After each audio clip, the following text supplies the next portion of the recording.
The first time I realized my family sold people, I was standing behind a glass wall, holding a tablet, and smiling like I belonged there.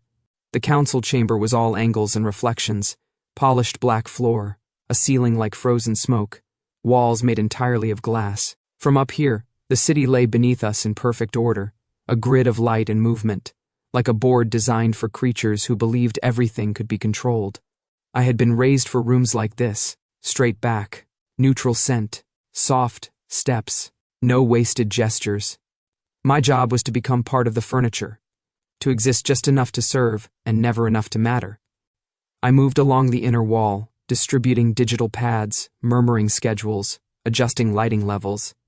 Council members nodded at me, the way people nod at elevators. Familiar, functional, blood. Every one of them carried it. Ashfords, our affiliates, our allies, our polite predators. I cataloged the room the way I always did.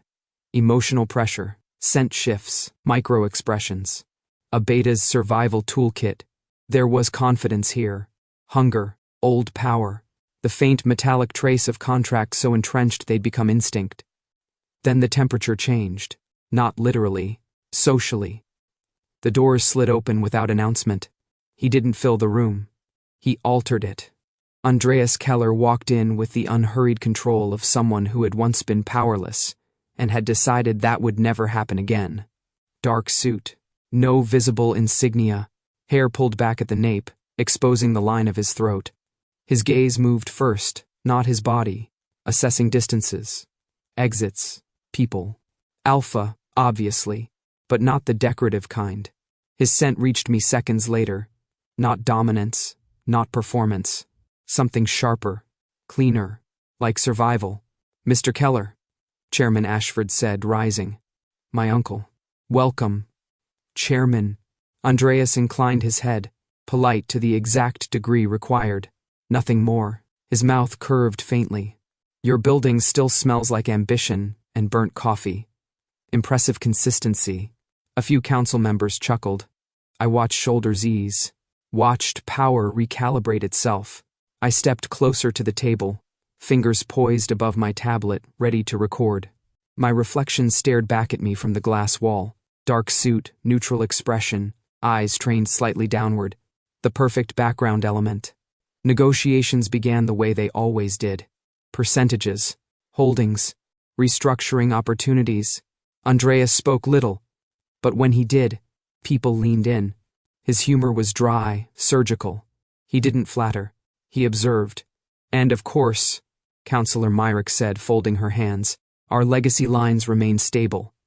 The Ashfords especially. Decades of reliability. Reliability is an interesting word, Andreas replied. So is efficiency. Something in his tone shifted. Not confrontational. Curious. I tagged the moment mentally. Possible pivot point. He scrolled through the projection with a subtle movement of his fingers.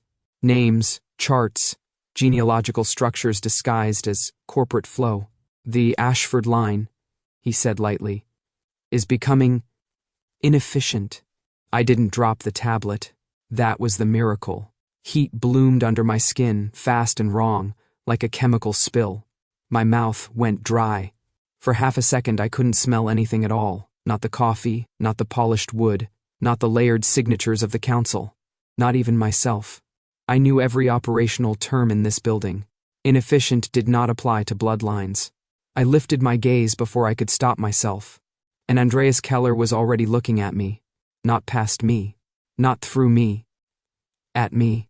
His eyes were a strange reflective gray-green, like glass over deep water. There was no surprise in them. Only assessment. Understanding. I became painfully aware of my posture, my breath, the faint citrus of my morning suppressant, the way a beta learned to disappear. Andreas tilted his head, just slightly. You shouldn't be in this room, he said. Silence followed. Brief, dense. Chairman Ashford laughed. Our secretary hears nothing he isn't meant to. Of course, Andreas replied easily, but his gaze never left mine. That wasn't what I meant. My pulse stuttered. The city stretched beneath us, infinite and ordered and utterly indifferent.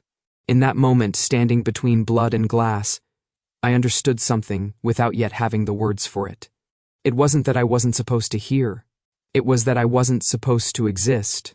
And for the first time in my life, the room agreed. By the end of the meeting, my smile hurt.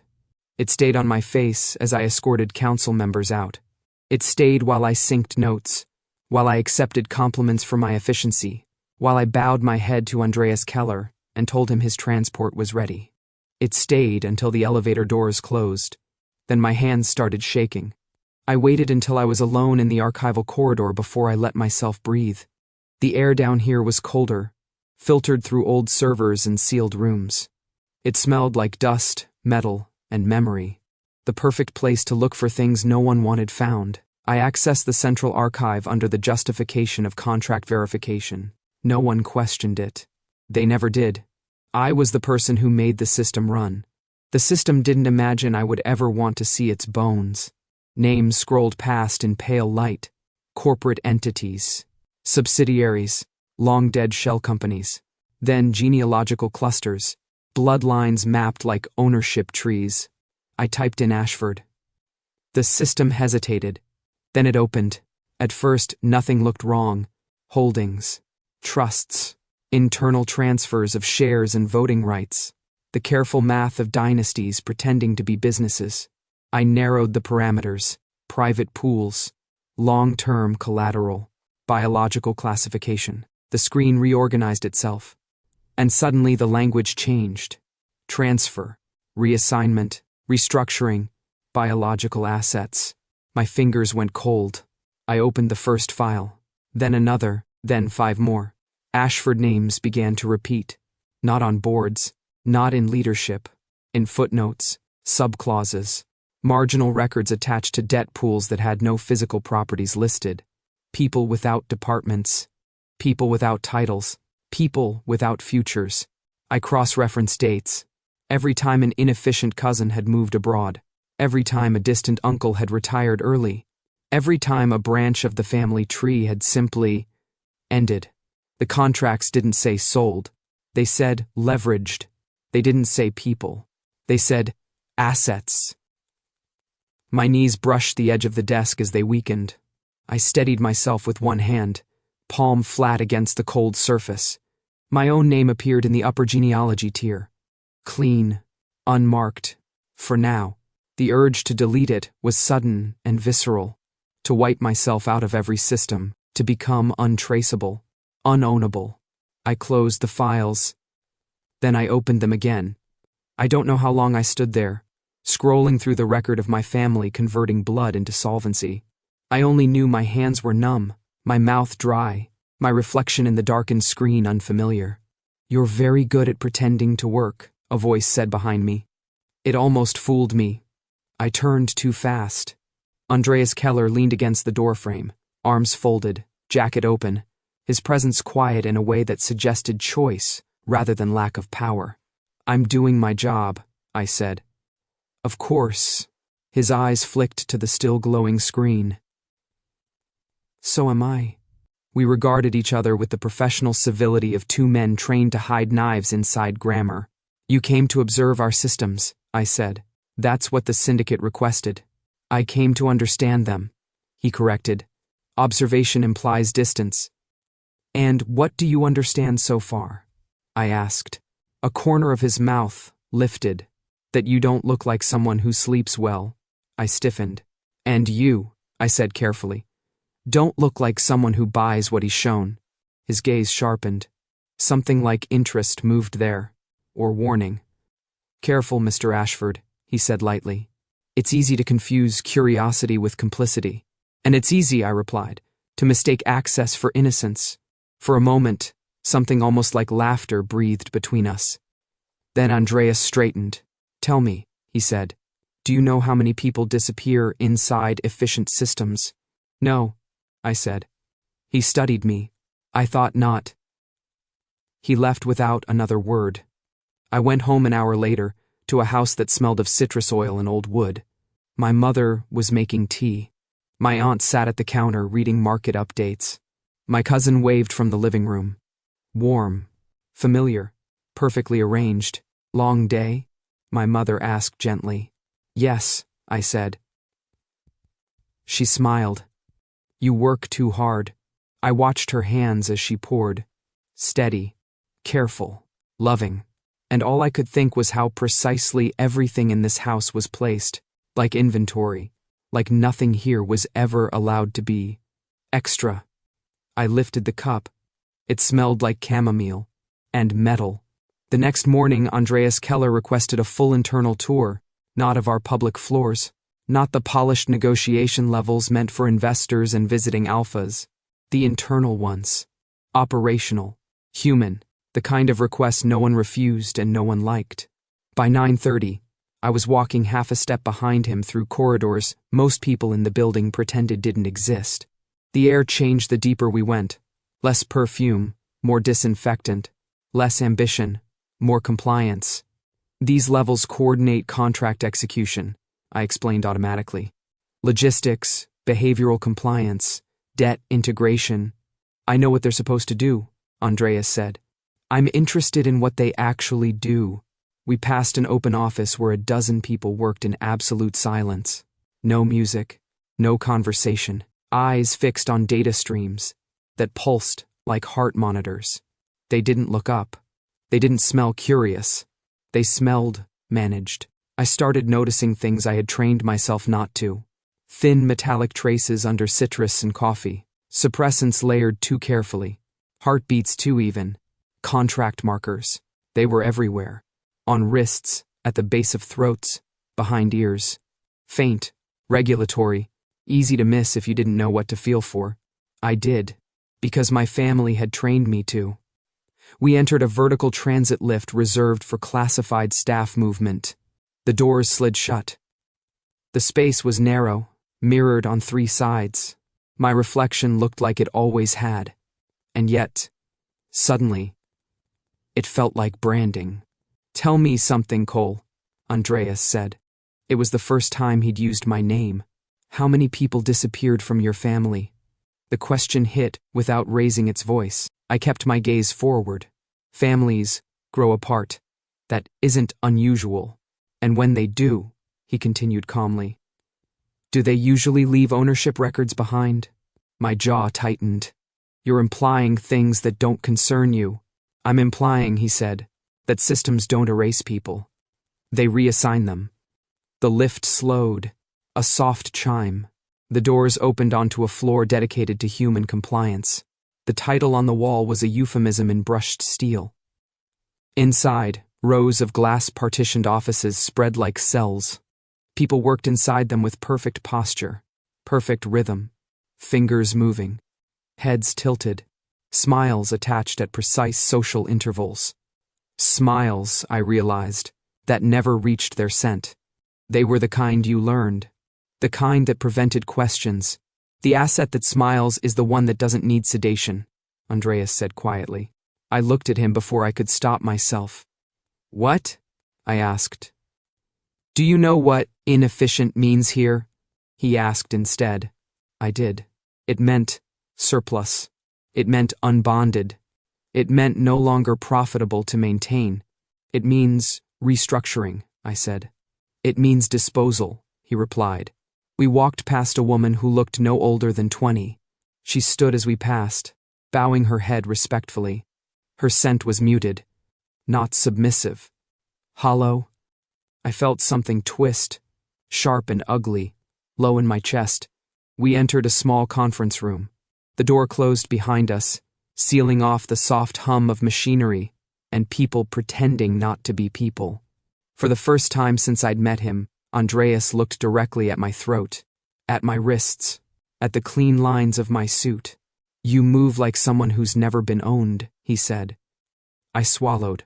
I work for the council. That's not what I meant. His gaze lifted back to mine. You don't smell like someone who profits from this. The words unsettled me more than any accusation. Everyone profits, I said. Not everyone, he replied. Some people just survive long enough to think they do. The room felt smaller. The tablet in my hand felt heavier. I had spent my life navigating power, serving it, organizing it, polishing its surfaces until they shone.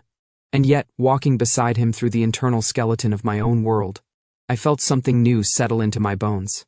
Not fear, recognition. For the first time, I didn't feel like the man who made the system move.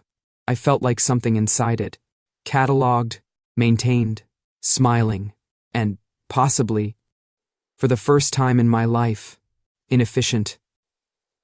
I stopped sleeping. Not in the dramatic sense. There were no nightmares. No gasping awakenings. Just long, empty hours staring at a ceiling that felt increasingly like a lid. The image that wouldn't leave me was a smile. Not a face. A function. The asset that smiles. On the fourth night, I went back to the archive. This time, I didn't pretend. The restricted wing lay beneath 3 layers of biometric locks and one very old lie, that anything built by Ashfords was ultimately for Ashfords. The scanners recognized my blood, my heat signature, my place in the hierarchy. The door opened. The room beyond was narrow and dark, filled with dormant terminals and sealed data cores. It smelled like cold metal and something faintly organic, like old paper or dried flowers. Things meant to last longer than people. I activated a private station and rerouted the feed manually. No filters, no euphemisms. I searched debt pools cross-indexed with family governance. It took 7 seconds. Ashford line. Biological collateral structure. My pulse was loud enough that I half expected the system to detect it. The file unfolded into layers. Legal scaffolding. Generational amendments. Contingency clauses written in language so clean it was almost beautiful. Then I saw it.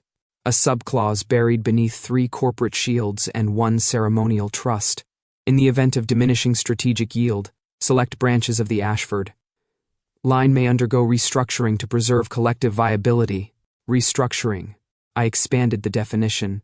Transfer of biological assets into external debt integration pools. Legally, asset conversion. Practically, sale. There was no name attached. Yet. But there was a projection. A family tree rendered as a fiscal model. Several branches were already marked. Resolved. 1. Thin and pale, pulsed faintly. Mine. I pressed my fingers to the screen. They were cold, not numb. Cold, as if the blood inside me had momentarily forgotten its job. I thought of my mother's careful hands, of my aunt's market updates, of the way our family gathered every month beneath the same portraits and called it unity. I closed the file. Then I opened a second channel.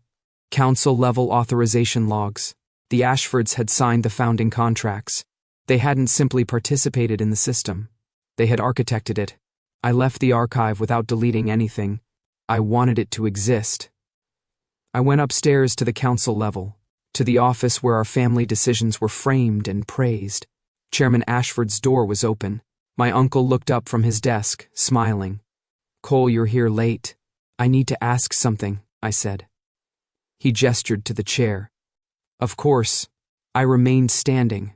Has our family ever transferred relatives into debt structures? His smile didn't fade. It adjusted. Why would you ask that? I found a clause, I said. One that allows for the restructuring of our bloodline. A pause. A small one. Those documents are technical, he said gently. They're not meant to be read emotionally. Are they real? I asked. Yes. The word fell between us, like a paperweight. He rose, walking around the desk, placing a hand briefly on my shoulder. You must understand, he said. We don't sell our own. We protect the family. Sometimes that means making difficult decisions for the whole. For whom? I asked. For those who remain, and the ones who don't. My voice surprised me. It was steady. They're not discarded, he said softly. They're integrated, maintained, provided for, owned, I said. He exhaled. It's tradition. Tradition is just an excuse old systems use to survive, I replied. His fingers tightened slightly. It's not personal, he said. That was the moment. Not the contract. Not the clause. That sentence. Not personal. As if blood were a budget line. As if children were excess. I left without waiting for dismissal. I didn't go home. I went to my office. closed the door, stood in front of my terminal, and stared at my profile. Cole Ashford, Beta, Executive Secretary to the Council. Family classification, primary line. I highlighted the surname. For a long moment, I did nothing. Then I deleted it. The system hesitated. A warning window bloomed. Surname required for lineage verification. I bypassed it. Entered manual. Cole. Just Cole. I confirmed the change. The screen refreshed. My reflection in the dark glass looked exactly the same. But something in the air around me felt different. Lighter, or lonelier. I couldn't tell yet. I only knew this. If my family's favorite currency was people, they would no longer get to spend me. The conference room on the 48th floor was never used at night. That was why I chose it. The lights were dimmed to maintenance mode. The city burned beyond the glass in grids of gold and red, traffic flowing like living circuitry beneath our feet. From this height, nothing looked human. Only efficient. Andreas Keller was already there. He stood near the window, jacket off, sleeves rolled to his forearms, the faint glow of the skyline outlining the sharp planes of his face. He didn't turn when I entered. "You've been busy," he said. I closed the door behind me. The sound carried too far in the empty room. "You came here to buy us," I said. "To assess our inventory. That's what the syndicate does." He finally looked at me. "I came to understand your infrastructure. You came to see which families are still profitable," I replied. "Which bloodlines are ready for conversion. And you think I enjoy that?" He asked. "I think," I said, stepping closer, "that you sit at the top of a system that trades in bodies and call it economics." His eyes darkened. "Careful." No. The word surprised me. It felt better than careful. You walk through my building asking about disappearances and inefficiency, like you're cataloging livestock. You stare at my people like they're diagrams. And you want me to believe you're different? Silence stretched. The city hummed. Andreas exhaled slowly, then laughed, once quietly. "You think I'm here to shop," he said, "that I crossed half the world to acquire new assets." He moved toward the table, resting his hands on its surface. When he looked up, something in his expression had shifted. Harder, older. "Sit," he said. I didn't. "Suit yourself." He straightened. "Do you know what a debt activation feels like?" he asked. I didn't answer. Your heart rate spikes. Your scent changes. Your instincts start rewriting themselves around compliance. You can feel the claws settle into your nervous system. I felt cold. He continued. "The first time it happens, you tell yourself it's temporary, that you'll pay it off, that you'll be free." He looked at his hands, flexing them once. "The second time, you learn how to behave." I stared at him. "The third time," he said quietly, "you stop believing there was ever a version of you that wasn't collateral." I took an involuntary step forward. "What are you talking about?" I asked. Andreas lifted his gaze. "I was 17 when my family collapsed," he said. "Our line had been leveraged for generations. We didn't know. We just enjoyed the illusion of stability." His mouth curved faintly. Without humor. "When the creditors came, there was nothing left to sell but us." The word us landed differently than them. "I was the oldest alpha," he continued. "Strong, educated, marketable." My chest felt tight. "I was transferred," he said. 3 times. Different pools, different handlers, different terms. I could almost hear it. The signatures, the quiet rooms, the people who smiled because they were trained to. They taught me how to sit, how to speak, how to scent myself so buyers wouldn't feel threatened, he said. How to make power comfortable. His gaze sharpened, and when I finally acquired enough leverage to buy my way out, "Do you know what I did?" I shook my head. "I built a structure," he said. "One that could never be touched from the outside." The city light carved shadows beneath his eyes. "Your syndicate," I said. "My weapon," he corrected. "You don't dismantle markets by standing outside them. You hollow them out. You map them. You wait until every artery is in your hands." I couldn't speak. "My power is not a privilege," he said. "It's a scar that learned how to cut back." Something inside me shifted. Not fear, alignment. You think I'm part of your system, Andreas said. And you think you're separate from it. He took a step closer. We're both wrong. We stood there, the city suspended behind us like a diagram of something too vast to stop. For the first time since I'd met him, he didn't smell like survival. He smelled like rage. And something beneath it, loss. In that moment, I didn't feel like a beta standing before an alpha. I felt like a man standing across from someone who had already burned and chosen to walk back into the fire anyway. And suddenly, for the first time since that meeting behind the glass wall, I understood. He wasn't here to buy my world. He was here to end it. And I was standing on the side he was going to need. We didn't leave the building together. That would have been noticed. Instead, I took the service elevator down, walked 3 blocks through rain that smelled faintly of ozone and hot stone, and entered a bar that didn't belong to any pack. No sigils. No scent branding.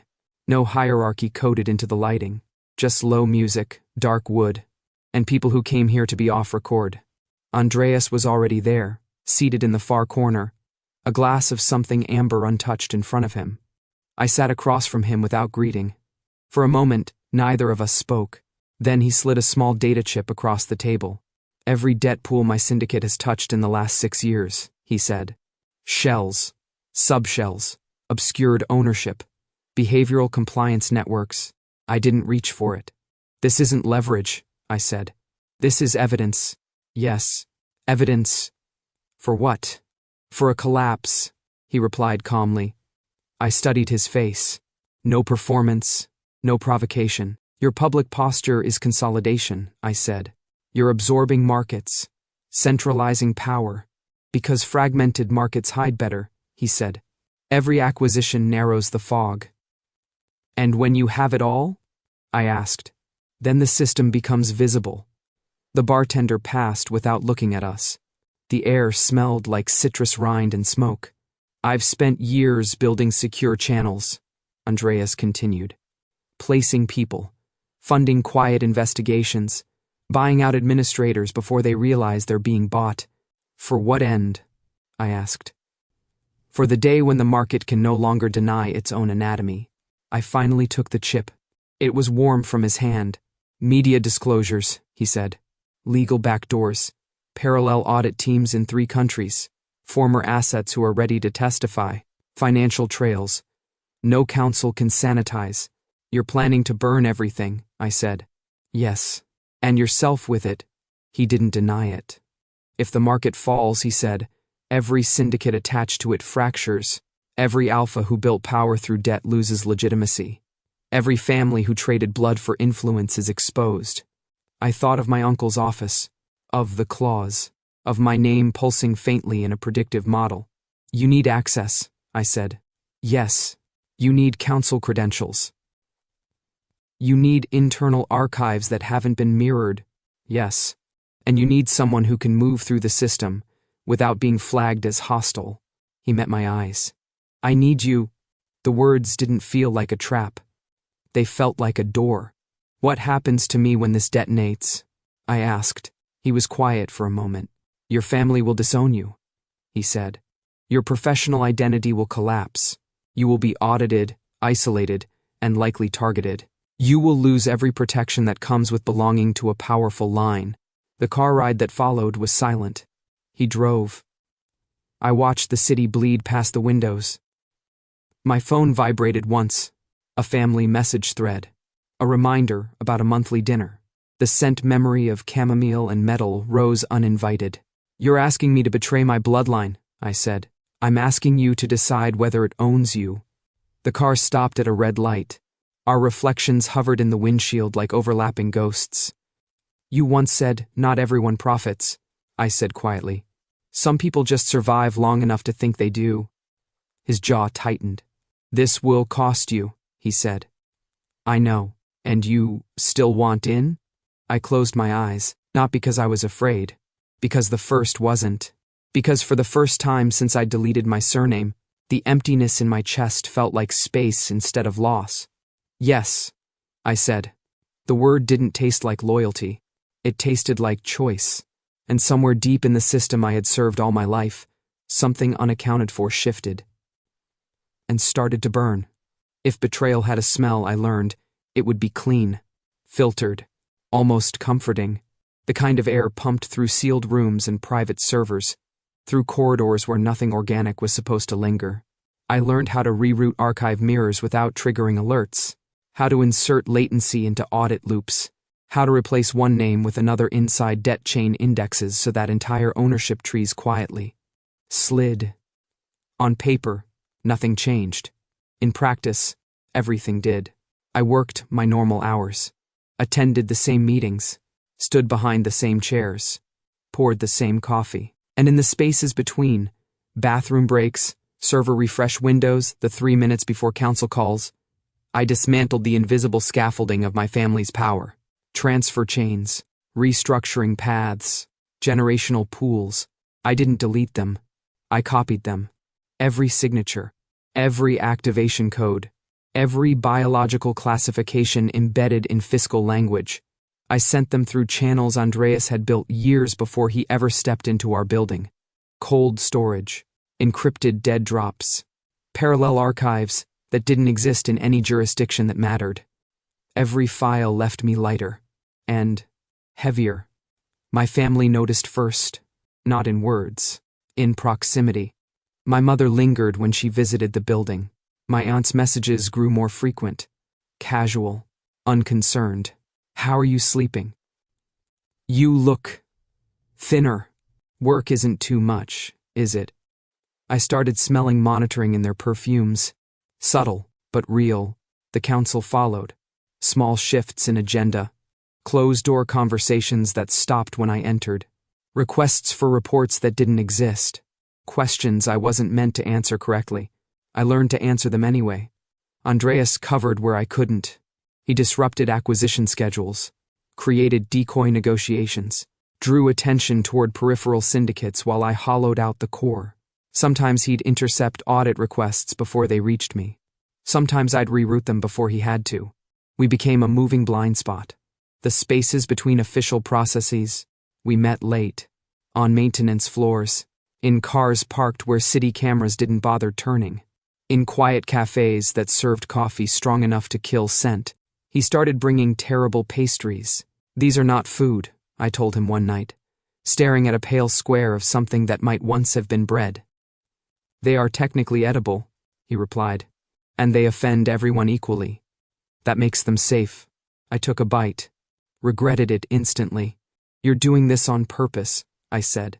Of course, he said. You need to suffer somewhere that isn't the office.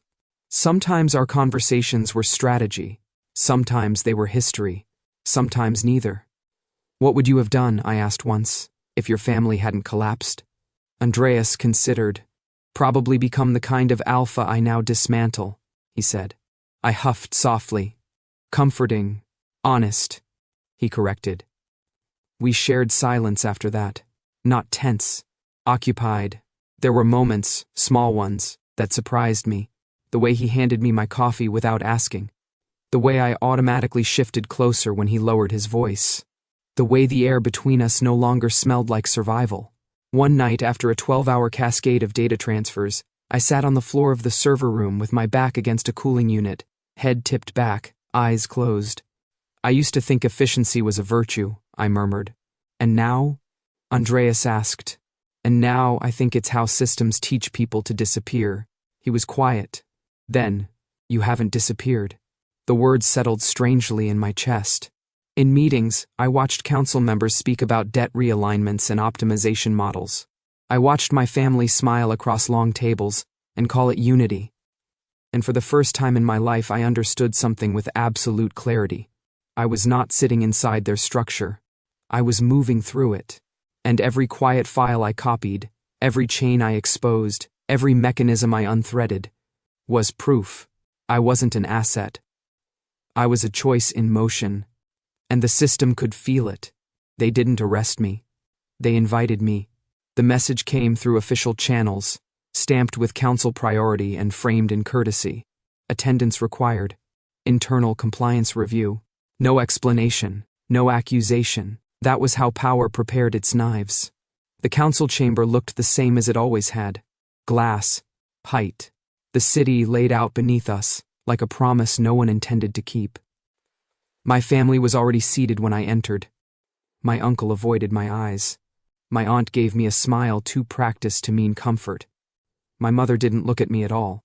I took my usual place behind the inner arc of chairs. The door sealed. Chairman Ashford folded his hands. "Cole," he said. "There are discrepancies in the archival systems." I inclined my head.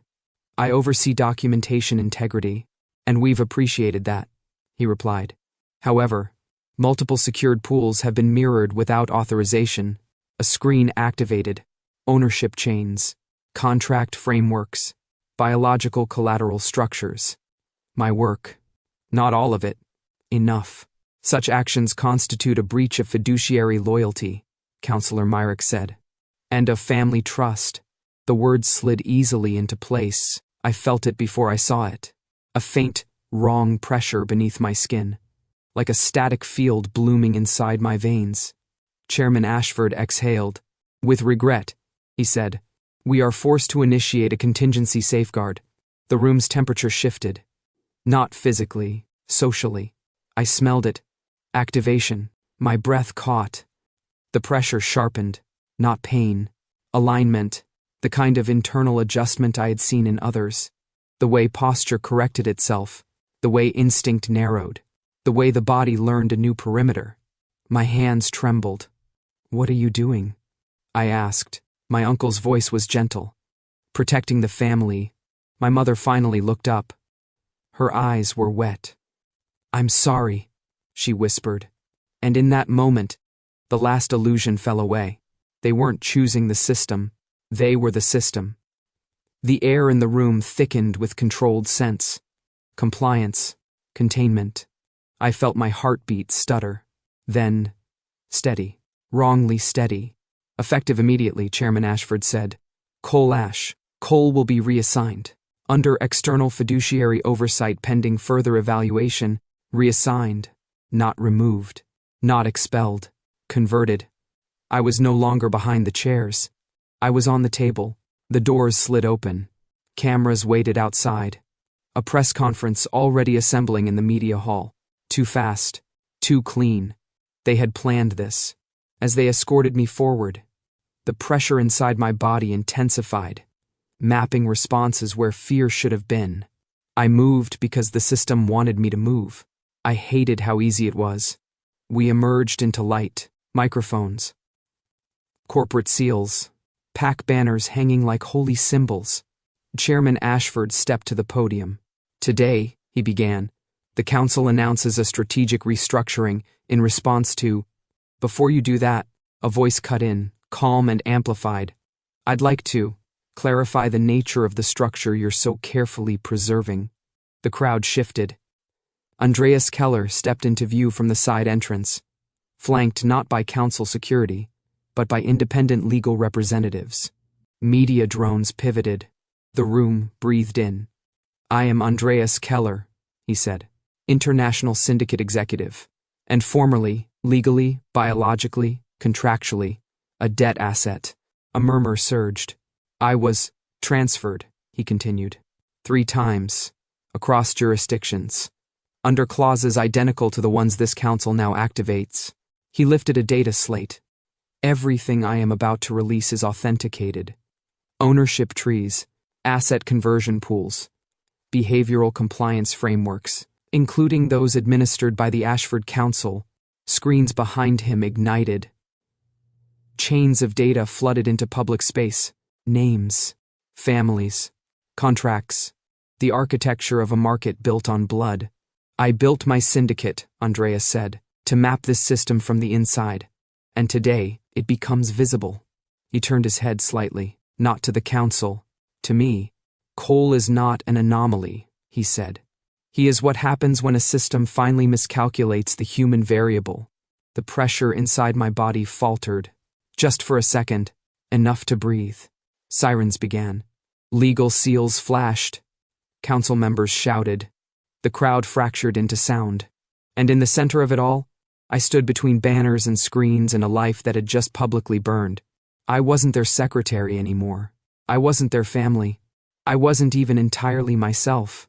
I was what they sold, and what they had just lost control of. As media lights flared and security lines collapsed, one thought moved through me with strange, impossible clarity. The market was no longer invisible. The collapse didn't look like fire. It looked like paperwork, court orders, emergency audits, financial institutions freezing accounts that had never existed in any public ledger, councils convening and dissolving within the same news cycle, executives resigning before their names could finish scrolling across screens. The market didn't scream. It unraveled. I was moved through a blur of secured locations and provisional clearances, protected less by authority than by the chaos Andreas had engineered into the system's nervous core. The pressure under my skin faded slowly, not all at once, in fragments, like a language my body had been forced to learn and was now forgetting. The first place I was taken that wasn't an office was a support center. They didn't call it that. They called it a transition facility. But there were no boardrooms there. No glass. No strategic lighting. Just wide rooms full of people sitting very still, as if movement were something they needed to renegotiate. Some stared at walls. Some cried. Some slept with the exhaustion of machines powered down after too many years. These were the ones the files had called biological assets. The ones contracts had measured in years and yield projections. I walked among them with a badge that no longer meant anything.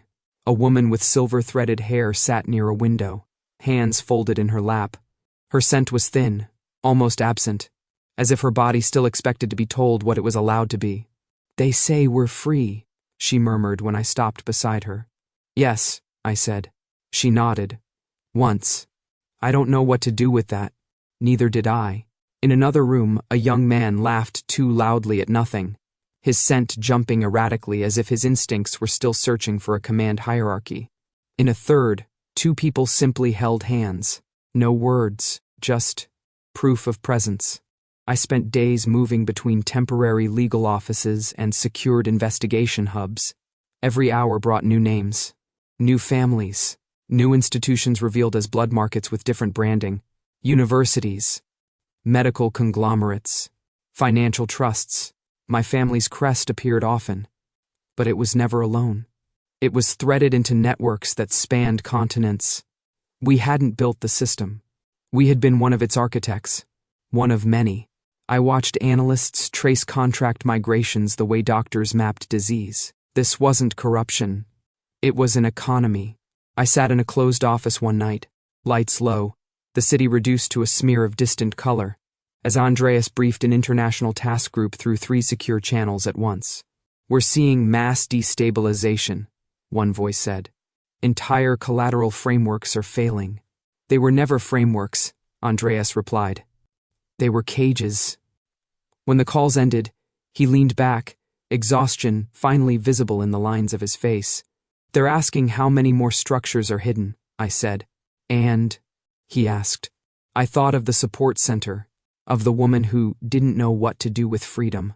"More than anyone wants to admit," I said. He nodded. I exhaled slowly. My reflection in the dark glass looked unfamiliar, not because I was broken, because I was no longer being held in place. "I keep thinking I should feel something more dramatic," I said. "Relief, anger, victory." "And you don't?" Andreas asked. I searched for it. Heavy and clean. He considered that. That's what happens when structures collapse. The dust settles inside people first. I closed my eyes. Behind them were names, and signatures, and bodies trained to disappear. My family had taught me to see power as lineage, as tradition, as protection. Now I saw it for what it had always been. A series of agreements made at the cost of other people's pulses. Every contract had a heartbeat, and the sound of all of them stopping at once. It wasn't triumph, it was silence, the kind that follows a storm, the kind that means something will have to grow where control used to live. And for the first time since the council chamber, I let myself sit inside that quiet, not as an Ashford, not as an asset, just as someone who had watched a world end, and had survived long enough to witness what came after. The building that housed the civil registry had no banners, No pack sigils, no historic plaques. Just concrete, glass, and a queue of people who wanted something the system could still legally give. Recognition. I waited my turn between a woman filing for custody reassignment and a man updating his biometric status after a workplace accident. No one knew who I was. No one smelled power on me anymore. The faint residue of compliance had faded from my scent, leaving something unstructured in its place. When my number appeared, I stepped forward. The clerk didn't look up immediately. "Purpose of visit?" she asked. "Legal name correction," I said. She nodded, fingers moving across the interface. "Current registered surname?" I hesitated. Ashford sat behind my teeth like a habit. "Ashford," I said. "And the requested change?" "I'm removing it." She paused, then looked up. "Replacing it with—" "Nothing," I replied. "Just Cole." The cursor blinked. "That will terminate all lineage-linked privileges," she said. "Property claims, family trusts, inheritance paths. You understand this action is irreversible?" "Yes. May I ask why?" I considered the question. "Because I don't want to carry a structure inside my name," I said. "I want it to belong to me." The clerk studied me for a long moment, then she nodded. "Place your hand on the panel." The surface was cool, neutral, a soft pulse. Confirmation lights rippled across the glass. The system chimed. Lineage identifier removed. Identity record updated. That was it. No fanfare. No rupture. Just a quiet reclassification. When I stepped back onto the street, the afternoon had begun to fade into evening. A thin wind moved between the buildings, carrying the smell of rain and distant food stalls. I walked. Not to a council car. Not to a secured residence. To the small apartment Andreas had arranged weeks earlier, before anyone knew whether I'd still have an address. It wasn't much. White walls, one window, a narrow kitchen with a single chair. It smelled like soap, and something new. I set my keys down on the counter and stood there longer than necessary, letting the quiet fill a space that had once been organized entirely by schedules. A knock sounded. I didn't have to check who it was.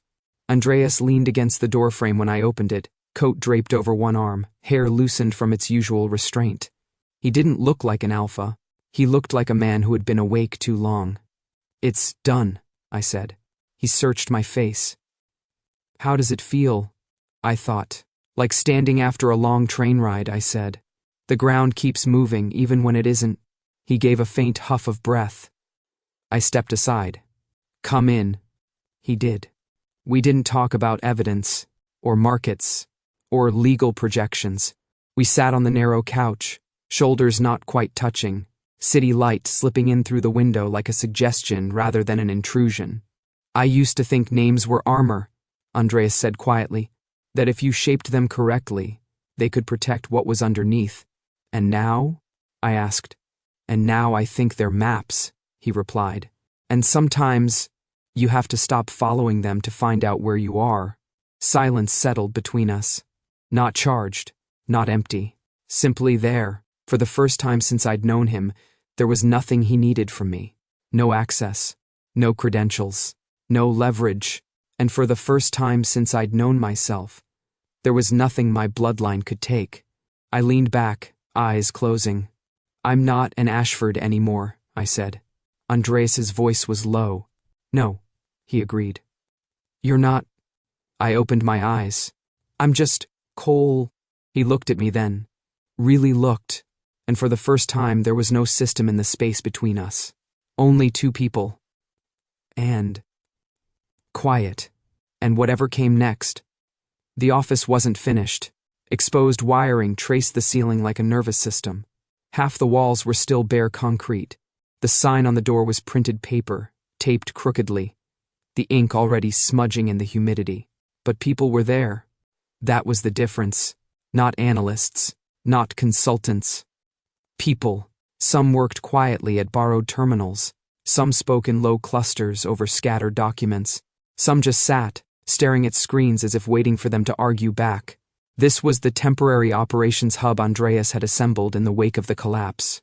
A place that didn't belong to any syndicate. Funded by seized assets and provisional grants. Legally undefined. Human. I walked through it slowly. A cup of coffee warming my hands. Listening. A former debt administrator explaining contract nullification protocols to a woman who had never been allowed to sign her own name. A financial specialist mapping reparations models beside a man who had been cataloged by his bone density. A legal team drafting something that didn't yet have a word for it. A future. They're not used to choice, Andreas said quietly beside me. No one is, I replied. We're trained for options, not authorship. We entered a smaller room near the back. This one had windows, a folding table, a few chairs, the remains of someone's attempt to organize chaos. This is where we'll base the long-term structure, Andreas said. Not as a syndicate, not as a council. As an independent legal and economic body. For what purpose? I asked. To dismantle what remains, he said, and to build what never existed. I leaned against the wall. Financial compensation frameworks, he continued. Psychological rehabilitation networks. New identity registries for anyone who wants them. Employment channels that don't embed compliance. You're describing a parallel system, I said. Yes, he replied. One that doesn't monetize blood. He looked at me then. Direct. Unarmored. I can fund it, he said. I can shield it politically. I can keep the predators busy. I waited. But I can't run it alone. The city rose behind him through the window, gray and unassuming. This structure won't survive as an alpha project, he said. Not after what it's meant to undo. I tilted my head. And what would it be instead? A partnership, he said. The word hung there. Not protection, he continued. Not sponsorship. Not ownership. His jaw tightened slightly. Shared authority. Shared risk. Shared creation. I searched his face for the old reflexes. The strategic framing. The controlled dominance. They weren't there. Only intention. You don't need me for access anymore, I said. No, he agreed. You don't need my name. No. You don't need my bloodline. Definitely not. A faint smile touched his mouth. I need your mind, he said. Your understanding of structures, your fluency in systems that pretend to be neutral, and your inconvenient tendency to see the people inside them. I exhaled. I've spent my life organizing other people's power, I said, making it smoother, safer, easier to ignore. And now? He asked. And now, I said slowly, I want to build something that makes that impossible. He extended his hand. Not a command, not a symbol, an invitation. I looked at it. Then, at the room beyond us, at the people who were learning to sit in chairs without waiting for permission, at the walls that hadn't yet decided what they were, at the unfinished ceiling. I took his hand. Partners, I said. His grip was firm, warm, equal. And for the first time since the council chamber, the word didn't feel like a role. It felt like a beginning. The office smells like coffee, not the bitter, sterilized kind pumped through corporate floors, but real coffee. Too strong, slightly burned, uneven. Someone keeps forgetting the pot on the warmer. No one gets in trouble for it. Sunlight reaches the windows here. Actual sunlight, not filtered through tinted glass designed to make everyone look equally important. It spills across mismatched desks, across plants someone keeps overwatering, across a whiteboard already crowded with plans no one pretends are perfect. There is laughter, not strategic laughter, not polite laughter, the kind that breaks mid-sound because someone snorts and doesn't care. A former asset named Mira is arguing with a legal analyst about whether our logo looks like a bird or a bent paperclip. Someone else has named the office printer Justice because it jams whenever anyone tries to use it for something dramatic. I'm standing near the kitchenette, watching steam curl up from my mug, when a voice behind me says, "You know you've become part of the furniture, right?" I don't turn. I used to be much better at that. And much less sarcastic, Andreas adds. I glance at him. He's leaning against the counter, sleeves rolled, hair tied back badly by someone who clearly wasn't trained for it. There's a faint smudge of ink on his wrist. He's been helping with intake forms, the most dangerous alpha, in 3 financial regions, defeated by paperwork. Am I obstructing traffic? I ask. Emotionally, he says. Yes. I smile into my coffee. People move around us. Real movement. Uneven, imperfect, human. Someone drops a folder. Someone curses softly and then laughs at themselves. Someone asks where the extra chairs went. Someone else admits they have no idea and offers a plant instead. I catch my reflection in the dark screen of an idle monitor. Same face, same posture, different air. I used to smell like restraint, like permission, like someone waiting to be told where to stand. Now I smell like coffee and ink and the faint, unremarkable trace of a man who woke up this morning and decided what his day would be. Andreas hands me a cookie someone has brought in. It's slightly misshapen. One side is burned. I don't trust this, I tell him. You ate the server room pastries. That was under duress. He snorts quietly. I take a bite. Regret it. Some things are universal. Do you ever miss it? He asks after a moment. The power? I say. The certainty. I think of glass walls, of names that decided futures, of systems so smooth they felt like nature. No, I say. I miss thinking I was safe. But I don't miss being owned by that thought. He studies me. You don't smell afraid anymore, he says. I'm not, I reply. That's the strange part. I should be. I have no family name, no inherited shield, no guaranteed place. What I have is a chair that someone saved for me without being asked, a coffee mug that keeps migrating back to my desk, a building that doesn't know what it is yet, people who don't know what they're allowed to be, and the quiet, steady knowledge that tomorrow will be shaped by hands that are still learning. I look around the room, at this unpolished, inconvenient, living thing we're building. I was raised to belong to systems, to bloodlines, to structures that consumed quietly. I don't belong anymore. I stay, and that, I am learning, is very different, and neither was I.